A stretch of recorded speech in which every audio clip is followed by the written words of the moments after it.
Middle East War of June of 1967 caused major changes to the maps, the people, and the governments in the Middle East. The early morning of June 5th exploded with the surprise attack of the Israeli Air Force on the Egyptian airplanes on the ground. 80% of the Egyptian Air Force was destroyed.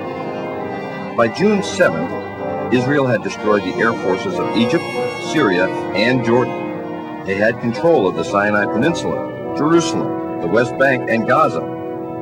On June 8th, the USS Liberty, America's most sophisticated intelligence ship in 1967, was attacked by Israeli air and naval forces in international waters, 13 miles off of El Arish in Sinai. 34 Americans were killed. 172 were wounded. The Israeli and American governments pronounced the attack as a case of mistaken identity. Issi Rehar was the chief of Israeli naval operations. He reported a ship had shelled the port city of El Arish. So I think around 12 o'clock, I decided to order 3 MTBs, motor torpedo boats, from the port of Ashdod. Are you sure you can't see any kind of an identification? And all the words came back, no. If you will be sure that it is a military ship, you can hit it. The first Mirage pilot radioed, "Oil is spilling out into the water." Another added, "Great, wonderful, she's burning, she's burning." And El Arish commander reported, "He's hit her a lot, there's an oil slick in the water." Then headquarters asked, "Menachem, is he screwing her?" The next wave was Super Mysteres with 1,000-pound bombs and canisters of jellied gasoline. Someone in Southern Command called, "He's going down low with napalm all the time." The flight leader noted, "It would be a blessing if we could have iron bombs. Otherwise, our Navy's going to get here and do the sinking." A pilot interrupted, "Pay attention. The ship's markings are Charlie Tango Romeo 5. There's no flag on her." And headquarters ordered, "Leave her." The time now is 14:12, and he says, "I see CTR-5." And the minute we hear that, the Air Force stops all operations and says, "All our aircraft, all our attack aircraft, please stop." I must say that at that point in time, in my mind, it was an American ship. But that opinion was not shared by the commander of the torpedo boat squadron. He believed it to be a small Egyptian freighter, the El Qasir. We told him there are some doubts about identification. These doubts, incredibly, did not reach the commanding officer who ordered the torpedoes launched.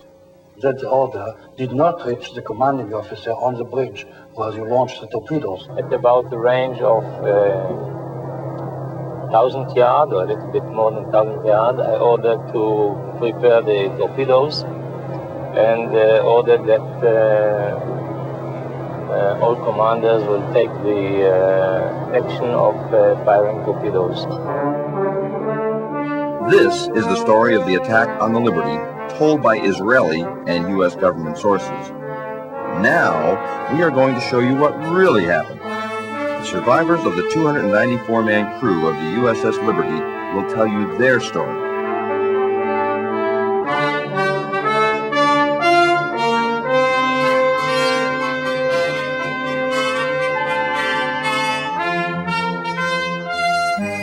I'm Tito Howard, the producer of The Loss of Liberty. The host for this program about the attack on the USS Liberty will be Dr. Richard Kiefer, one of the many heroes that day. Dr. Kiefer was the only doctor aboard Liberty. He had a gunshot wound, he had a burn, he had a broken right kneecap, and he had 11 pieces of shrapnel in his abdomen, which he kept together with a life jacket. That man stood on those legs for 28 consecutive hours, saving American lives and limbs. This film should shock decent Americans. Above all, men and women who've served in America's armed forces. It will shock particularly as it was an attack not by terrorists implacably opposed to the United States, as is the case of the USS Cole. The Liberty is the most decorated ship in the history of the United States Navy. 840 medals, including the Medal of Honor for her skipper, the Presidential Unit Citation for her crew, 2 Navy Crosses, 11 silver stars, and 204 Purple Hearts. The day before, I was topside when Israeli planes came by, and we're very close where we could wave to the pilots, and they were that close where we could wave back. It was a very clear day. It was a warm day. Sunshine was shining brightly out. Nice breeze blowing, and I distinctly remember hearing the flag flapping in the wind. There was approximately 13 sorties of our ship from 6 o'clock till 12 o'clock in the afternoon. We had a general quarters drill that lasted 45 minutes or so. Our captain, like me being an engineer, really believed in watertight integrity and making sure our people were equipped and knew how to fight fires and repair damage. I was coming to go back to the Trescom area. I stepped out on deck. That plane came by and looked right in the cockpit. He waved, I waved. That's how close they were, and they knew where we were. Well, all the recon flights that they had that morning, looking at our ship for approximately 6 to 7 hours, they had a good idea of what they were doing, and they hit us hard and fast with everything they had. Commander William McGonigal, the ship's captain, although he had been badly wounded, most of his bridge crew had been killed. He stayed on the bridge throughout the attack and the long night that followed. Admired and respected by his crew, he received the Congressional Medal of Honor for gallantry. When the plane struck, it was without provocation and certainly unexpected, and they seemed to descend on us from all directions at the same time. Those rockets and machine guns tore the ship. It killed men on deck, and we were defenseless.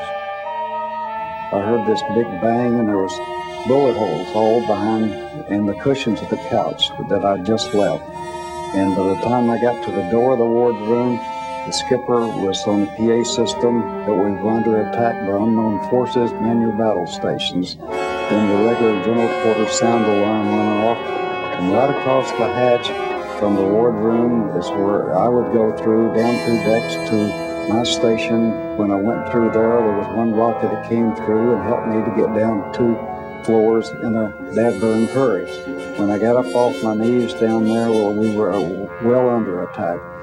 And the skipper again was on the phone system telling auxiliary radio to get word out to anyone that they could that we were under attack by unknown forces and we were in the need of help. My reporter station was Radio Central. It was my responsibility to keep up, ship-to-ship or ship-to-shore communications.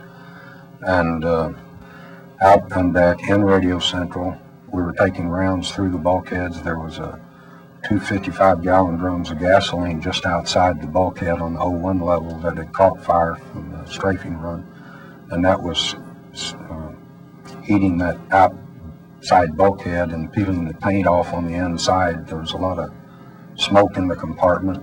There's holes where we were taking rounds where the sunlight shining through, and it was a real surrealistic look. I was topside fighting fires and doing other damage control work throughout the duration of the attack. At the same time, I was able to observe the jets flying overhead, and I also observed the American flag flying from the mast. At no time did that flag hang limp from the mast. I was one of the 2 signalmen on the USS Liberty when the ship was attacked, and my only job during the attack was to make sure that the flag was flying, so every few minutes I would walk out with the signal bridge up at the mast. And fighting what fire we could with what little water I could give the people topside for the fire, it was really a problem. So on the first pass, they knocked out our ability to call for help. The one remaining antenna, which I had shut down because it had some problems in the tuner, is probably why it didn't get hit.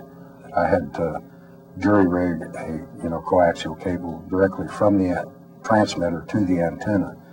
So we were working feverishly to try to get a signal out at that time, and then finally there was we were able to get a signal to the 6th Fleet, and then I was listening to monitoring that communications, and they said that they would be sending aircraft, and so at that point, we just felt overjoyed that knowing that there was going to be aircraft coming to our rescue. The initial strike by the planes on the ship commenced at about 5 minutes after 2 in the afternoon of 8 June. And the attack lasted about 20 minutes. The ship was fired at from port to starboard, starboard to port, stem to stern, and there was not a single compartment above the waterline that did not have one or more direct penetration by a rocket, machine gun, and they also dropped napalm on the bridge of the ship. At 2:35 p.m., Defense Secretary Robert McNamara recalled the 12 Navy fighters that had been sent to our defense by the carrier Saratoga. At that time, no one aboard the Liberty had identified the attacking Israelis. It was 1.5 hours later that our embassy in Israel first told Washington that Israelis had attacked a ship, possibly a U.S. Navy ship. How then did McNamara know to recall the help sent to defend the Liberty? When the ship came under attack, now hear this, General Quarters, this is no drill. The ship is under attack by unidentified aircraft. And there were pings. We heard a lot of pinging, which were bullets running across the deck, and then we heard explosions. We didn't know what was going on, but of course General Quarters had sounded, so we battened down the hatches, and we started doing what we were trained to do. We were under attack. We could hear these shells hitting the ship. The whole ship would ring. It was like you were on the inside of a huge bell and someone beating on it with a sledgehammer. The aircraft take pictures as they fire their guns. These are used for analysis of their tactics, and these are used for confirmation of the damage that they've done. These pictures had never been publicly presented. Lieutenant Ennis was sitting on the deck, and it was blood coming out of his mouth, and his knee he had an injury in his knee, and there was blood coming out of it. Lieutenant Toth had got blown off, I think, the 04 level, but I come across him, and he was just peppered from head to toe with shrapnel. And I covered him up with a blanket. My brother, he was sent to on the bridge of the ship to find out what was who the planes were, where they came from. They had no markings. That's against the Geneva Rules of War right there. He received a Silver Star for his efforts, so he was cut down by the planes. The captain, initially after the attack, sustaining shrapnel wounds in his knee, and somebody put a tourniquet around his leg, and I got coffee. I think about 5 cups of coffee went down the captain to keep him going. It was impressive because with all the blood loss and everything, he was going all night long. A short time after the air attack had been completed, the 3 torpedo boats approached us from our starboard quarter at high speed and in an apparent torpedo launch attitude. The 3 Israeli torpedo boats fired 6 torpedoes at the Liberty. Because of Captain McGonagall's handling of the ship, 5 missed. Intelligence base was destroyed. 25 American sailors died almost instantly. This hole in the side was in excess of 40 feet in diameter. You could put your whole house in that hole. And we were right in the middle of it. We couldn't believe what we saw. You couldn't walk around that part of the deck without stepping on a piece of someone. In fact, Phil Turney and myself had found a shoe with a foot still in it. I do remember the alarm for standby to abandon ship. Don't leave your station. They were preparing to, and then that was called off because apparently the life rafts had been shot up. So there was, if you went in the water, you were on your own. And the list on the ship was considerable. You could tell it looked like at first we were going to maybe roll over. The lights went out and the ship rolled over, and I figured, well, it's the end. The torpedo had hit the side of the ship, but the room I just stepped out of killed every man in my division that was in there. This fellow first class that I mentioned, he was on the phone at the time just outside the door. It took off the back of his head. It broke my lower left leg, both bones, collapsed my lung, broke ribs, fractured my skull, blew out my eardrums.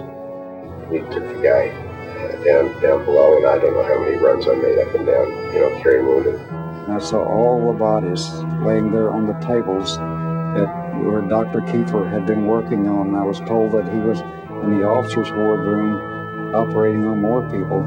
34 were killed, another 172 were wounded. The care of these people was done by myself with the assistance of 2 corpsmen. The corpsmen did many things of minor surgery, and I just had so much to do, keeping people together, keeping their limbs attached to their body. We were in international waters. It was a beautiful day. You couldn't mistake us, and our flag was flying, for crying out loud. They were there to kill us, and it just didn't register that here they were Israeli people, and they were going to try to kill us. It was just a very, very appalling situation.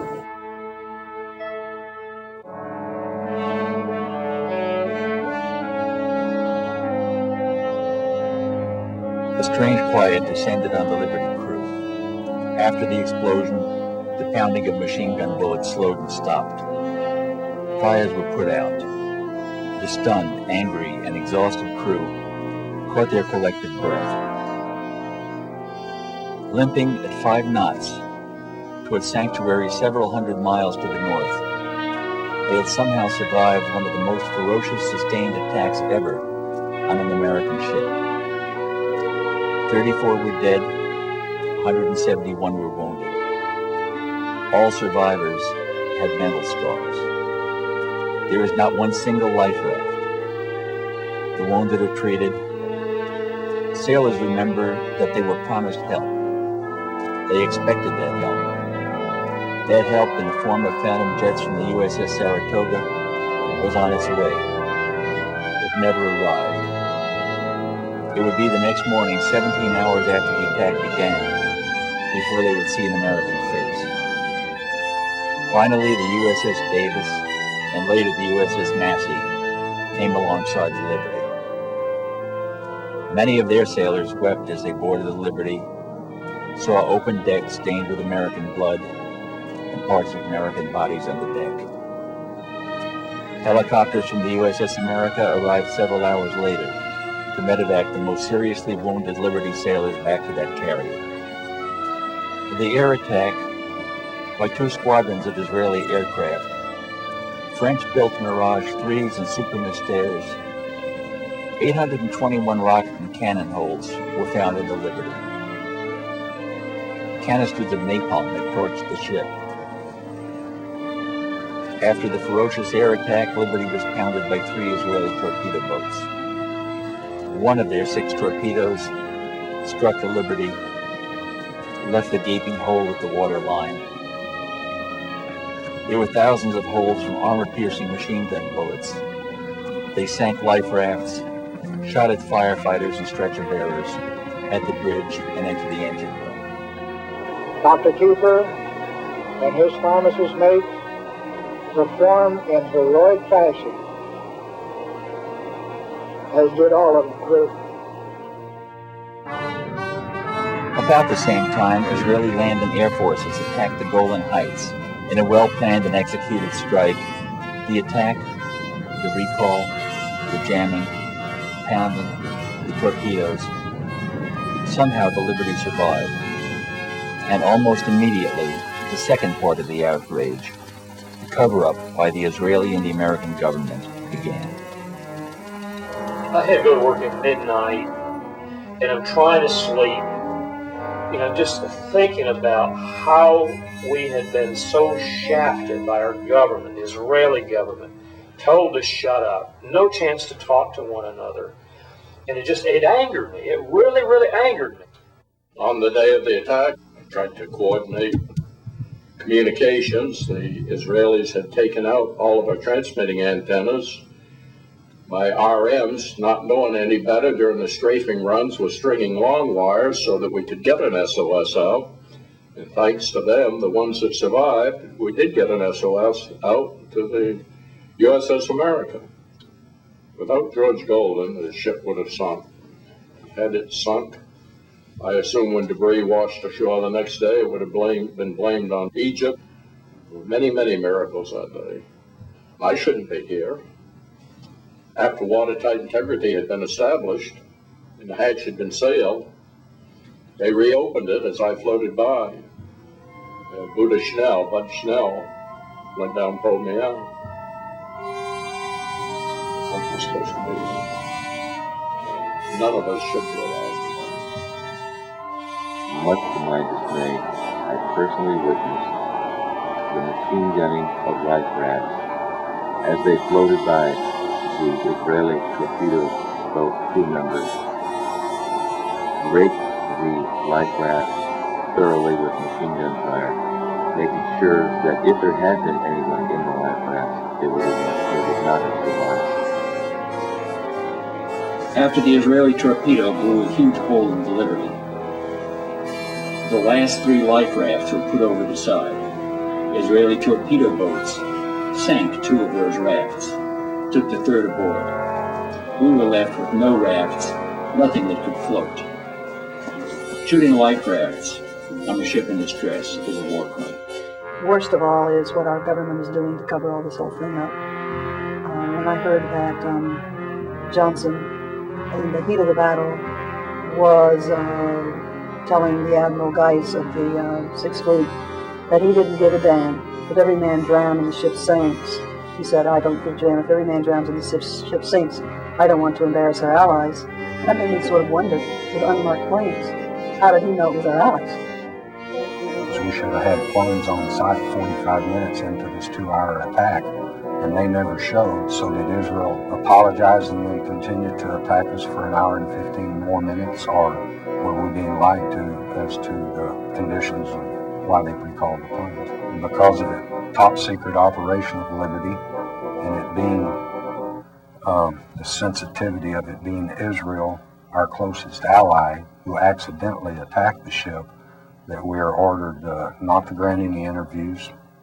You know, don't discuss this among yourselves, referring to the attack. Don't get over on the beach drinking in the bars and running your mouth. And he says, in fact, if you go ashore in Malta, you will remove your ship's name from your jersey or go ashore in civilian clothes.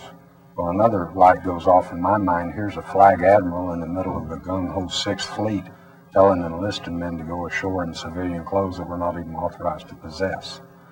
And he says, you know, so that we won't be singled out and be asked questions about it. And he says, don't discuss the attack among yourselves. Don't write your friends back home about it. He says, in fact, when you get back home, don't even discuss it with your wife and family. And he said quite sternly, just forget it ever happened. And he says that repercussions for violating these orders to silence could result in your court-martial, imprisonment for violating national security, or worse. I noticed a very large helicopter with Israeli markings hovering very close to us. I looked in the door of the helicopter, which was open, and I could see a number of Israelis carrying automatic weapons. They had just heard that the 6th Fleet had finally launched aircraft to come to our assistance, and so they just left the scene. Helicopter gunships, I'm sure in my mind, would have picked off survivors if we'd abandoned ship. They were sent there to finish us off. The aircraft were sent to make us incommunicado so we couldn't send an SOS out. The torpedo boats were sent to sink us, and the helicopters were sent to pick off survivors so there'd be no trace. It was a perfectly executed military operation. If you look at the photographs of the Liberty after the attack, on the first strafing run, they used heat-seeking missiles that took out the tuning section of every transmitting antenna on the ship. In less than 2 seconds, they had taken out all our communication capability. The attack on the USS Liberty lasted as long as the attack on Pearl Harbor, about 2 hours. You've heard the outrageous, implausible Israeli version of the attack on Liberty, told by their first-hand observers.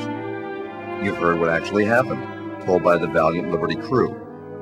Now, hear what some of America's greatest heroes and leaders have to say. Colonel Mitchell Page was the last Marine standing after repulsing a Japanese regiment on Guadalcanal. We all know that this was in international waters.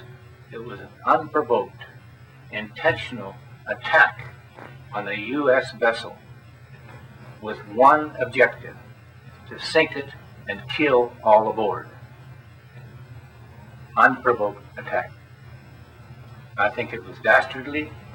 I think it was a betrayal of any friendship that we may have had with that nation. And I think that it should be exposed to the entire world and all brought out so that the whole world would know the actual truth about that particular day in 1967. And very widely could see this was an American ship. And not only did the Israelis attack it, they did this with their Army, Navy, and Air Force. Though badly wounded, Navy Master Chief Bob Bush held off a Japanese advance while saving his commanding officer's life. You know, it's impossible for me to figure out why maybe I would sit here and attack you when we're friends. I mean, they're getting our money to buy those French airplanes, and then they turn around and attack our ship when they can see that it's our ship. It's absolutely uncalled for. Army Colonel Lou Millett led the last bayonet charge against vastly superior Chinese forces in Korea. I was in World War II. I studied all the different types of aircraft so that when I shot at a plane, I make sure I shoot at the enemy and not ours. They know what those ships look like, and if they don't, I can't conceive that they don't know. I do know this. There was a criminal act. There's an act of war. It's as bad as Vietnam, allowing people who would try to save people from tyranny to die for nothing. Admiral Thomas Moorer is the longest-serving active four-star admiral in American history. He is the only American admiral to have commanded both the Atlantic and Pacific fleets. He was head of NATO forces, served as chief of naval operations, and chairman of the Joint Chiefs of Staff for 2 terms. The Navy's chief fighter, the F-14 Tomcat, was named after Admiral Tom Moorer. The question is, if the Israelis thought the frequencies they jammed were in fact broadcast by the Egyptian ship, why did they jam the American frequencies? There's no question about the fact that the jamming of the Liberty frequencies was deliberate and was undoubtedly ordered by high authority. Since a large part of the casualties were caused by torpedo boats, could have been prevented from making those attacks by the aircraft that were on their way to help when they were recalled. Admiral Arleigh Burke was known as Mr. Navy. His long and illustrious career was capped by him becoming the Chief of Naval Operations. The high-tech modern American Navy destroyers were named the Arleigh E. Burke class of destroyer. And don't know yet why we didn't protect that ship. I don't know why the Israelis would take such terrific chances. It must have been something that was very important to them to decide to attack without considering the probability of war. Recuperating from serious throat surgery, the Saratoga skipper, Joe Tully, spoke about the launch and recall of protective aircraft. I had launched ready at that time 12 aircraft, conventionally armed, and I immediately launched them. And to my surprise, the America did not launch. About the same time, a message came from Rear Admiral Larry Geis, who was the Carrier Division commander, and who was not the officer in tactical command, but who was senior to me, who had somehow been given tactical command or assumed it, ordering the strike aircraft to return to Saratoga. And it was the first time that the hot line, the red line between Washington and Moscow, had been activated. And the message from the United States to Chairman Kosygin at the time was, advise General Nasser that the American planes are going to be launched to determine what the status of the Liberty was. I have spent a large part of my life flying over the oceans and identifying ships. And this ship was perhaps the easiest ship to identify that was listed in the United States Navy. Equipped with antenna from bow to stern, pointing in every direction. It reminds one of a large, vigorous lobster. And a look that made it extremely easy to recognize. And so I will never buy the idea that the pilots thought this was some other ship. And it appeared from the ferocity of the attack that the intent of the attackers was to sink the ship. Maybe they hoped to have no survivors so that they would not be held accountable for the attack after it occurred. We didn't know who was attacking us. They didn't know who was attacking us. Well, I don't know how Washington can say, don't go, because they're friends of ours. So that's the thing that's always bothered me right there. I never myself accepted the Israeli purported explanation. Accidents don't occur through repeated attacks by surface vessels and by aircraft. It obviously was a decision taken pretty high up on the Israeli side because it involved combined forces.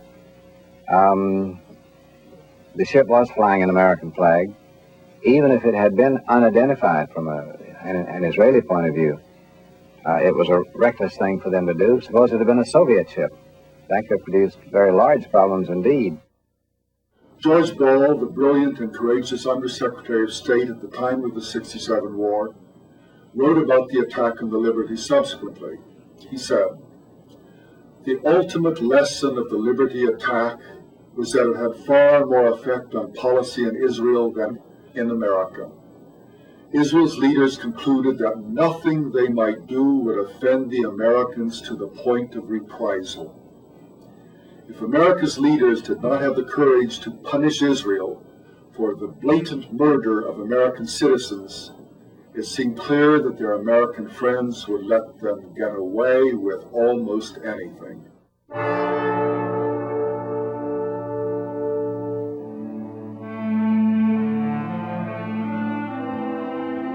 Fleet tug Papago would be our escort into Malta.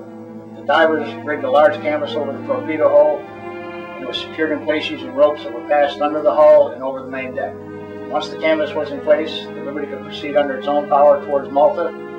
Once we were in dry dock in Malta, then came the gruesome task of removing the bodies and the debris from the research stations. I was unfortunate enough to draw the first shift as part of our division, which would be used to cut the debris away from the bodies so they could be removed from the research spaces. The first body to come out was almost unrecognizable. Due to being in salt water for 6 days, the body was almost completely hairless. Fingerprinted the body, put it in a body bag, and moved it out of the spaces. This continued through the night and on into the next day. After 33 days in Malta and the Liberty was repaired, we brought the ship back to Norfolk. Now it was over. The Liberty was home. Over. It will never be over until the truth is known. The cover-up began with the report of the casualties. The first word that we had out was before the torpedo attack that we had 9 dead and 75 wounded. This has been the number that has almost invariably appeared in the newspapers as an attempt to minimize the nature of the attack, the ferocity of the attack, and the unjustifiable nature of the attack. there was no press campaign to suffer this in its entirety for the benefit of the American people. As a matter of fact, in many cases, the press supported the Israeli contingent.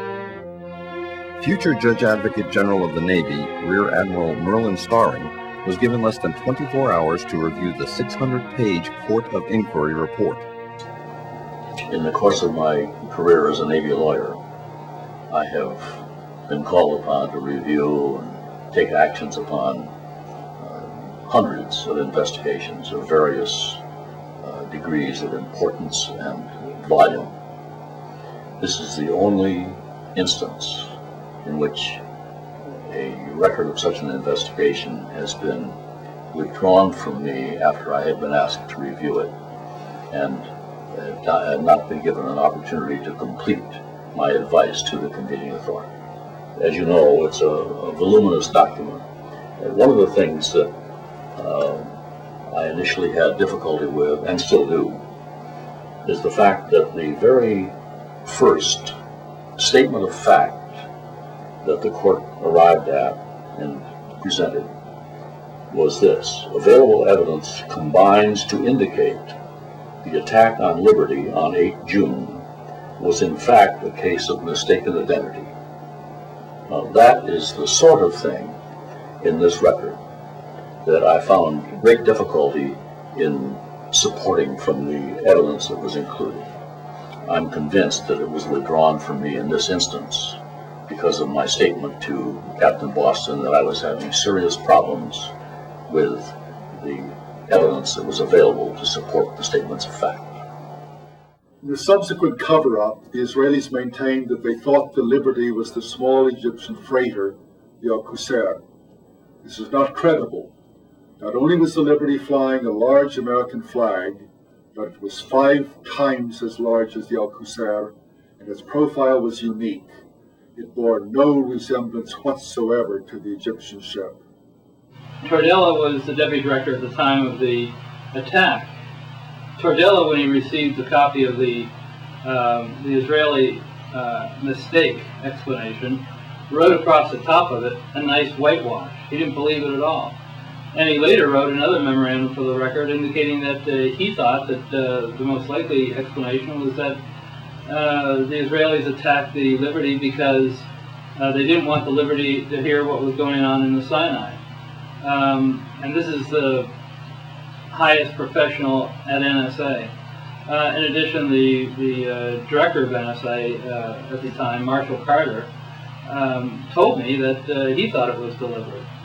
In addition to that, he was very offended in another memorandum he wrote that it appeared that the Johnson administration wanted to cover up the whole thing. They actually wanted to sink the ship so that Israel wouldn't be embarrassed. Admiral Kidd, when he came aboard our ship to interview the survivors, he got us in small groups, 3 or 4 or 5 sailors, and he would ask us questions. The first thing he did is he took off his stars, laid them on the table, and said, "Listen, open up to me and talk to me just like her. I'm just like you, one of you." So we did.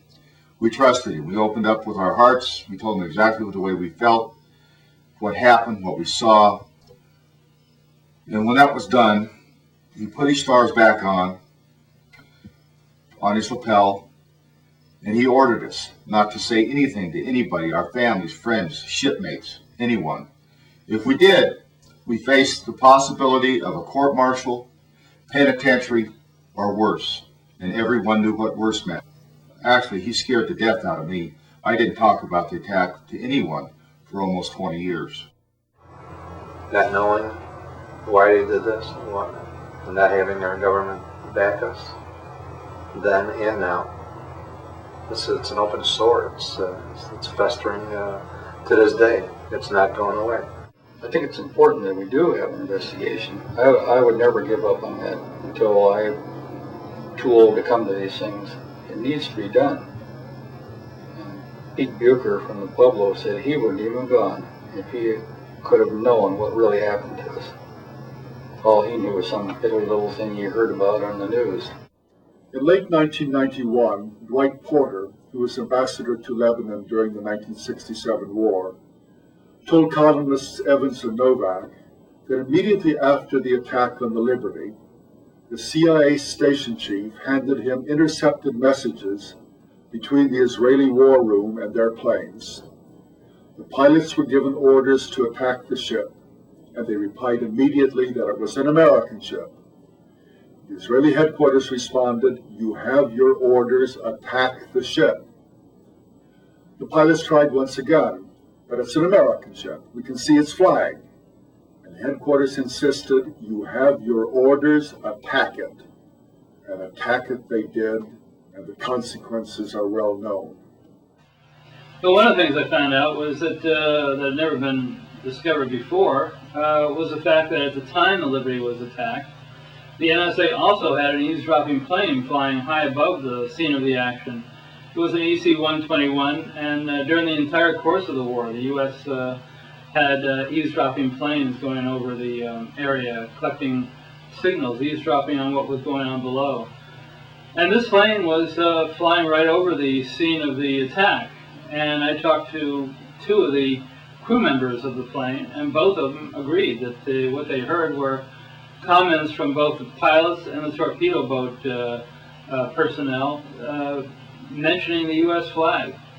Now that flies in the face of what the Israeli explanation says. The Israeli explanation says nobody on either the planes or the ships ever saw a U.S. flag.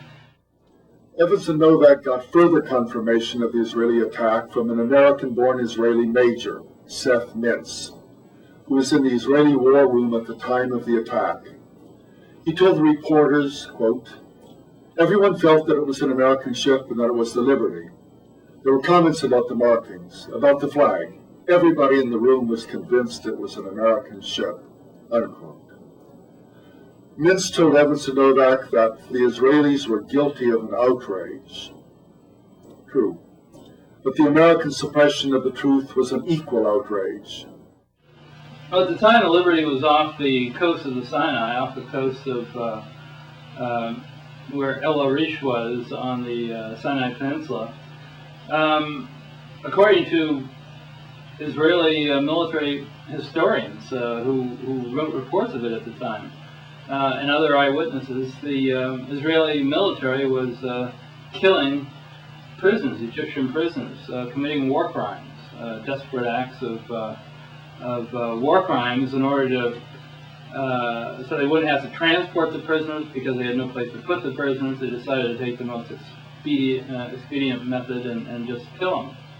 If the planes dispatched by the Saratoga had continued to the rescue, the Israelis would have been driven off. But Washington took the Israelis at their word. They said they had recognized their error and they apologized. And the attack had already stopped, they said, but they were lying. The attack continued for another hour and 20 minutes, during which 25 more American sailors died and 110 more were wounded. All would have been spared if the American planes sent to help them had not been recalled by Washington. The point was, the attack did take place. There were a lot of reasons that the Israelis would have wanted to hide things from the U.S., and that's why there is a need for investigation. I mean, you're not going to take the word of somebody who was the principal person who caused it. That'd be like taking the word of a defendant in a shooting. Every one of the 1,000-odd clashes between Syria and Israel between 1948 and 1967 was examined by the UN Truth Supervisory Commission, which found out that only a very, very few had been caused by the Syrians. A few dozen of the clashes were ambiguous, and all of the rest were caused by Israel. Well, there were many officers in many nations, and they all reported the same thing. Could they all have been lying? Still, we no longer have to rely only on the UN documentation. Moshe Dayan, who commanded the Israeli forces in 1967 and had given the order to occupy the Golan, gave an interview to an Israeli journalist in 1976. The interview was kept secret until April 1997, when it was published in an Israeli newspaper. It has been authenticated by Israeli historians, and General Dayan's daughter, Yael, a member of the Knesset, insisted that it be published. Why did he give the order to invade?